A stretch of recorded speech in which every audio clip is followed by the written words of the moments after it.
안녕하세요, 가치왕입니다. 11월 14일 화요일 국내 시장이 마감되었습니다. 자, 오늘은 웬일인지 코스피 코스닥의 좋은 흐름이 나왔습니다. 모처럼 코스피가 일주일 만에 반등이 나왔고 오늘은 1.2% 상승이 나왔어요. 그리고 코스닥도 마찬가지로 급등이 나왔고 오랜만에 2.5% 강한 상승이 나왔습니다. 그래서 일봉상으로 보면 일단은 공매도 금지 이슈가 당장은 그렇게 큰 호재로 작용이 되진 않았습니다. 그래서 이제는 그와 같은 이슈는 조금은 잊어야 될 것 같고, 지금부터는 어제도 말씀을 드렸듯이 직전 저점을 이탈하지 않고 한번 눌리는 구간에서 반등이 나오는지 그 패턴을 통해서 우리가 헤드앤숄더 패턴을 읽어볼 수가 있기 때문에 그 부분을 중요하게 보자고 말씀드렸어요. 그래서 코스피 코스닥 마찬가지로 이렇게 눌리고 다시 직전 고점을 뚫고 올라가는지 이 부분을 유심히 봐야 되겠죠. 그리고 코스피 상위 종목들을 보면 오늘은 반도체 관련주가 조금은 쉬어갔거든요. 반대로 그동안 급락이 나왔었던 많은 2차전지 관련주들, 오늘은 생각보다 빠른 반등이 나왔었고 대체적으로 4, 5% 이상 그 정도의 강세 흐름이 나왔을 거예요. 그리고 코스닥도 마찬가지였죠. 에코프로 그룹주의 급등이 있었고, 그리고 LNF까지 대체적으로 2차전지 관련주의 강세 흐름이 두드러졌습니다. 그리고 코스피 수급을 보면 오늘도 외국인의 별다른 반응은 없었지만 기관 쪽에서 금융투자를 중심으로 많은 매수세가 들어왔고, 그리고 코스닥은 모처럼 외국인의 많은 매수세가 들어왔습니다. 2,800억 정도면 굳이 코스피를 비교하자면 거의 1조 원 이상의 상당히 많은 순매수가 들어왔다고 볼 수가 있거든요. 그래서 의미 있는 매수가 들어온 만큼 연속적인 흐름이 나올 수 있는지 계속 관찰해보세요. 그리고 삼성전자는 많은 금액은 아니었지만 외국인의 순매도가 나왔고, 반대로 기관 쪽에서 최근 한 달 내에 있어서 가장 많은 매수세가 들어왔습니다. 그리고 하이닉스는 반대로 외국인의 많은 순매도가 나왔고요. 기관은 소폭의 순매수가 들어왔었네요. 그리고 모처럼 강세 흐름이 나왔었던 2차전지 관련주들, 에너지솔루션은 오늘 5% 급등이 나왔음에도 불구하고 외국인은 별다른 반응이 없었고 기관만 매수세가 들어왔죠. 하지만 그렇게 많은 금액은 아니었던 것 같아요. 그리고 삼성 SDI는 여전히 외국인의 많은 순매도가 나오고 있고 오늘은 모처럼 기관이 매수세를 보여주었습니다. 그리고 에코프로 BM이라든지 에코프로 약간의 차이는 있지만 그렇게 집중적으로 매수세가 들어왔던 것 같진 않습니다. 그래서 수급 자체는 의미 있는 수급이 들어왔다고 보여지진 않는 것 같아요. 자, 이어서 주체별 매매 동향에 대해서 살펴보도록 하겠습니다.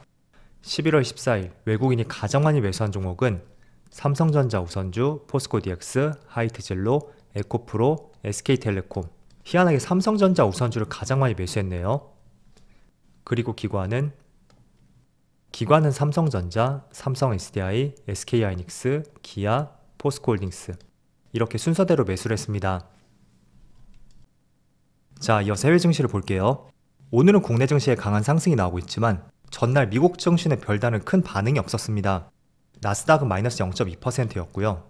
그리고 S&P 500은 보합이었네요. 또 다우지수는 0.1%, 그렇게 큰 변동은 없었어요. 하지만 오늘 국내 증시는 전날 미국 증시에 큰 급등이 있었고 그걸 따라가지 못해서 굉장히 아쉬웠잖아요. 그런 흐름이 조금은 시차를 두고 오늘 시장에서 반영이 되고 있다고 생각이 되고요. 그리고 반도체 지수는 어제 1% 가까운 하락이 나왔지만 그래도 최근의 추세를 돌파했으니까 여기서는 조금은 새로운 국면이라고 생각을 하고 있습니다. 그래서 오늘 1% 하락이 나왔고 이 부분이 오늘 반도체 관련주에게 약간의 부침을 겪고 있는 요소가 되는 것 같지만 제가 반도체는 꾸준히 말씀을 드리고 있죠. 그래서 어제는 1% 하락이 나왔어도 최근에 추세를 돌린 만큼 오늘의 흐름을 부정적으로 볼 부분은 아닌 것 같습니다. 그리고 추가적으로 니케이는 0.6% 상승이 나오고 있고 대만은 0.5%, 그리고 중국 증시는 보합이네요. 그래서 현재 미국의 나스닥 선물지수도 견조한 만큼 오늘은 전반적으로 시장 흐름이 좋았던 것 같습니다. 자, 그렇다면 오늘 밤에 한 가지 주목해볼 이슈, 제가 어제는 수요일 밤이라고 말씀을 드렸었는데 날짜를 다시 한번 확인해보니까 오늘 밤 10시 30분이더라고요. 미국의 소비자 물가지수 발표를 앞두고 있고 예상하는 값은 3.3%입니다. 그래서 지난달보다는 한 0.4% 정도 물가가 조금은 꺾였을 것으로 예측을 하고 있어요. 그래서 지난 6월쯤이었죠. 그때 저점을 찍고 4개월 연속 물가가 반등이 나왔고 그 부분이 조금은 꺾일 수 있는 시점이 되지 않을까, 그렇게도 기대를 해볼 수가 있습니다. 그래서 지난달보다 꺾인다면 다시 한번 직전 저점 3%를 향해서 또 기대치를 높여볼 수 있다고 생각이 되거든요. 그래서 연준이 목표로 했었던 2%대의 물가, 그에 정말로 근접을 하던지 2%대에 들어온다면 분명히 시장은 또 크게 환호를 할 것이라고 생각이 돼요. 어쨌든 연준에서도 목표 물가가 2%대였고 그렇게 된다면 내년의 금리 인하에 대해서도 그 기대치를 조금은 당겨볼 수 있다고 생각이 되거든요. 자, 그래서 최근에 에너지 가격도 유가를 보시면 9월달에 다시 한번 고점을 찍고 한 달 반 정도 계속 내림세를 보여주고 있거든요. 그래서 그런 부분을 통해서 내년에 금리 인하를 기대해 볼 수 있는 그런 모멘텀이 생길 수 있기를 한번 기대를 해봐야 될 것 같습니다. 그래서 오늘 10시 30분이거든요. 시간 확인하시고 한번 지켜보세요. 자, 오늘은 모처럼 2차전지 관련주가 시장을 주도했던 하루였습니다. 사실 지난번에 공매도 금지 이슈가 나오고 5일 연속으로 주가에 급락이 있었잖아요. 그런데 6거래일 만에 이렇게 강한 상승이 나오고 있고 지금 에코프로는 5%죠. 에코프로비엠은 8%, 또 포스코 퓨처엠은 7%, 이렇게 모처럼 강한 상승이 나오고 있습니다. 자, 지금의 상승은 어떻게 본다면 정확하게 갭을 메우고 나서 그 위치까지 주가가 다시 떨어졌고 이틀 정도 지지가 되고 나서 다시 반등이 나오고 있다고 볼 수 있어요. 저도 설마 갭을 메우고 올라갈까? 그렇게 생각을 했었는데 실제로 그런 흐름이 나오고 있고 지금부터 우리가 중요하게 봐야 되는 것은 어제도 한 차례 말씀을 드렸듯이 바닥권에서 역 헤드앤숄더 패턴이 나오는지 그 부분 한번 지켜보시면 좋을 것 같습니다. 자, 계속 저점을 낮췄죠. 그래서 이번 달 초에 최저점을 기록했어요. 그리고 반등이 나왔고 다시 이렇게 돌리는 흐름이 나오는지 실제로 바닥권에서 이런 패턴이 나온다면 의미 있는 바닥권이라고 우리가 생각을 해볼 수가 있거든요. 고점도 마찬가지예요. 고점을 높여가다가 그 다음 조정 구간에서 고점을 뚫지 못할 때 이러한 경우를 헤드앤숄더 패턴이라고 하고 주가가 꺾일 수 있는 가능성으로서 우리가 이런 흐름들을 이해를 하고 있습니다. 그래서 바닥권도 마찬가지예요. 그 관점으로서 이렇게 한번 저점을 낮췄고 또 원래 패턴이라면 다시 한번 저점을 낮춰야 되죠. 그렇지만 그 직전에 이렇게 돌려 세우는 모습이 나온다면 2차전지도 바닥을 다질 수 있는 하나의 시점이 될 수도 있다. 그렇게 보여집니다. 그래서 포스코 퓨처엠뿐만 아니라 에코프로비엠도 마찬가지죠. 직전 저점까지 갭을 모두 다 메웠고 오늘은 8%의 반등이 나오고 있어요. 에코프로비엠도 마찬가지예요. 갭을 거의 다 메고 다시 반등이 나오고 있죠. 자, 일단 2차전지 관련주도 의미 있는 시점에서 한 가지 좋은 재료가 나왔습니다. 첫 번째로 테슬라 이슈인데 테슬라도 최근에 굉장히 많은 부침을 겪고 있잖아요. 그런데 어제 4%가 넘는 급등이 나왔어요. 일단 정리해서 본다면 4가지 이슈가 있거든요. 첫 번째는 인도 정부에서 지금 전기차 관세에 대해서 4만 달러 이하인 수입차에는 70%의 관세를 그리고 그 이상은 100%의 관세를 부과하고 있습니다. 그런데 테슬라의 공장 유치를 위해서 그 관세를 인하하는 방안을 검토 중이라는 소식이 나왔고 그게 테슬라의 오랜만에 급등으로 연결이 되었던 하나의 결정적인 이유가 되었어요. 그리고 두 번째는 유럽의 대표적인 주유소 업체 중에서 이지그룹이라고 있거든요. 그런데 그 그룹에서 테슬라의 전기차 충전 시설을 도입하겠다 이런 보도도 있었고 또 세 번째는 조만간에 테슬라에서 사이버 트럭을 판매를 할 것인데 거기에 금지 조항 중에 하나가 전기 트럭을 구매하고 나서 1년 동안 되파는 것을 금지한다는 이런 조항이 있었습니다. 자, 그게 무슨 의미냐면 지금 미국에서는 대체적으로 중고차를 신차보다 높은 가격에 판매를 하고 있습니다. 많은 이유가 있겠지만 인도받는 데 시간이 또 필요할 수가 있고 그런 점들을 고려해보더라도 조금 빨리 받고 높은 가격에 사는 게 낫다. 그런 심리가 조성이 되어 있는 것 같아요.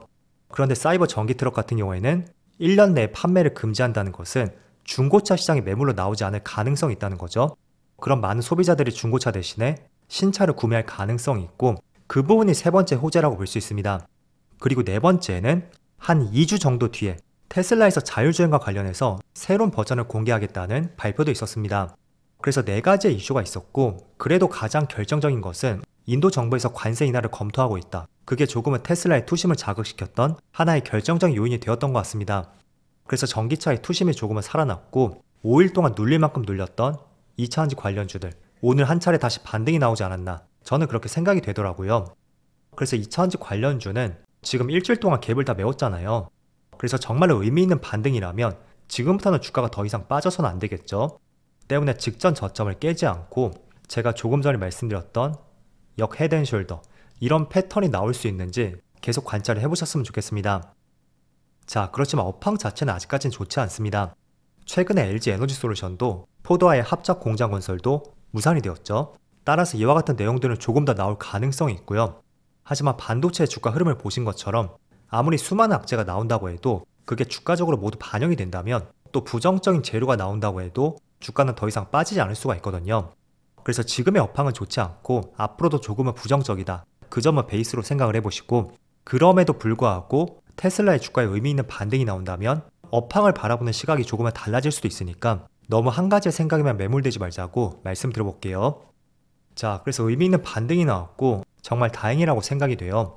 그래서 내일도 좋은 흐름이 나오기를 기대해보고요. 그리고 반도체도 한 가지 좋은 소식이 있었거든요. 자, 미국의 엔비디아에서 최신 AI 칩을 공개했고, 이거는 출력 속도가 H100의 2배라는 발표가 나왔습니다. 그래서 엔비디아 관련주들이 있죠. SK하이닉스라든지 한미반도체, 그리고 하나마이크론 등등 많은 기업들이 있어요.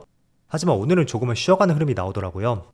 물론 오늘은 반도체보다는 2차전지 쪽에서 강한 시세가 나왔죠. 그리고 두 번째는 이번 주는 반도체 기업들의 많은 실적 발표를 앞두고 있잖아요. 그래서 그런 측면에서 보면 어제도 말씀을 드린 것처럼 일단은 반도체 관련주에 실적이 모두 공개가 돼야 되지 않을까. 그래야 조금은 불확실성이 거치면서 다시 매수세가 들어올 수 있다고 생각이 되거든요. 자, 왜냐하면 최근에 한미 반도체 어닝 쇼크도 있었고, 또 같은 반도체 기업 파드도 분기 매출이 3억이 나오면서 IPO 뻥튀기 아니냐, 그런 이야기가 계속 나오고 있습니다. 그래서 그 어느 때보다도 지금 실적에 대해서 많은 업종들이 굉장히 민감하게 바라보는 것 같아요. 그래서 반도체는 이번 주만큼은 조금은 쉬어가는 흐름이 나올 수 있고, 빠르면 이번 주 말부터 다시 한번 좋은 흐름이 나올 수도 있으니까 지금이 어떤 상황이 있고 어떤 이슈들을 내포하고 있는지 그런 부분을 조금은 이해를 해보시면 좋을 것 같습니다. 자, 어쨌든 오늘 밤에 가장 중요한 이슈는 바로 미국의 소비자 물가지수 발표예요. 그래서 3.3% 예상치를 얼마나 벗어날 수 있고 또 부합할 수 있는지 그런 부분은 오늘 밤에 같이 한번 지켜보자고 말씀드리겠습니다. 자, 그럼 오늘도 정말 수고 많으셨고요. 저는 내일 영상에서 다시 찾아뵙도록 하겠습니다. 즐거운 저녁 되세요. 감사합니다.